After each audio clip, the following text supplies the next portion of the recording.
আল্লাহ তাআলা কিয়ামতের দিন সাইয়েদনা নূহ আলাইহিস সালামকে বলবেন, নূহ তুমি কি দাওয়াত পৌঁছিয়েছো তোমার উম্মতের কাছে? নূহ আলাইহিস সালাম বলবেন, হ্যাঁ আমি পৌঁছিয়েছি। এবার নূহের উম্মতকে আল্লাহ জিজ্ঞেস করবেন, এ নূহের উম্মতেরা, তোমাদের নবী নূহ কি দাওয়াত পৌঁছিয়েছে? নূহের উম্মত বলবে, না আল্লাহ, আমাদের কাছে কোনো সতর্ককারী আসে নাই, কোনো নবী টবি আসে নাই, কোনো দাওয়াতও আমরা পাই নাই, আপনারাও চিনি নাই, জান্নাতও চিনি নাই, জাহান্নামও চিনি নাই।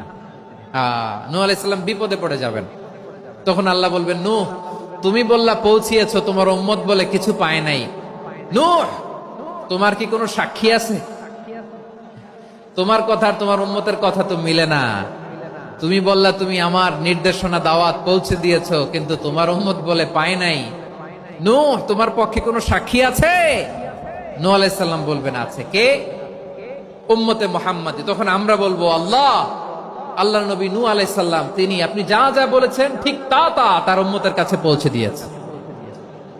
এবার নূহের উম্মতের সাথে আমাদের ঝগড়া লাগবে। তারা বলবে, তোমরা আসছো আমাদের হাজার হাজার বছর পরে, তোমরা কি করে জানলা? তোমাদের সাক্ষী ধর্তব্য হবে না?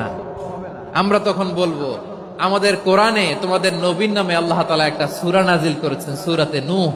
আওয়াজ করে পড়েন আল্লাহু আকবার। আমরা বলবো, আমাদের কোরআনে তোমাদের নবীর কথা আল্লাহ আমাদেরকে জানিয়েছেন, দিন রাত এক করে তোমাদের কাছে তিনি দাওয়াত পৌঁছেছেন। তোমরা কানের মধ্যে হাত দিয়ে রাখতা, চেহারাটা কাপড় দিয়ে ঢেকে রাখতা, আল্লাহর নবী নূহকে পিটিয়ে ছালা দিয়ে পেঁচিয়ে তোমরা পাহাড়ে তুলে রেখে আসতা, সব আমরা জানি। আমরা যখন বলবো এই কথা, নূহের উম্মত চুপসে যাবে। তখন আমরা সত্য বলেছি কিনা এটা আল্লাহ তাআলা জানতে চাইবে বিশ্বনবীর কাছে। তখন বিশ্বনবী আমাদের পক্ষে সাক্ষী দিবেন। আওয়াজ করে বলেন আল্লাহু আকবার। এজন্য আল্লাহ বলেন, নবী আপনি হচ্ছেন সাক্ষ্যদাতা, সব নবীদের উপর আপনি হবেন সাক্ষী, আবার আপনার উম্মতের সাক্ষীর উপর আপনি হবেন সাক্ষী। তার মানে নবী গো, কিয়ামতের কঠিন ময়দানে আপনি হবেন রাজ সাক্ষী।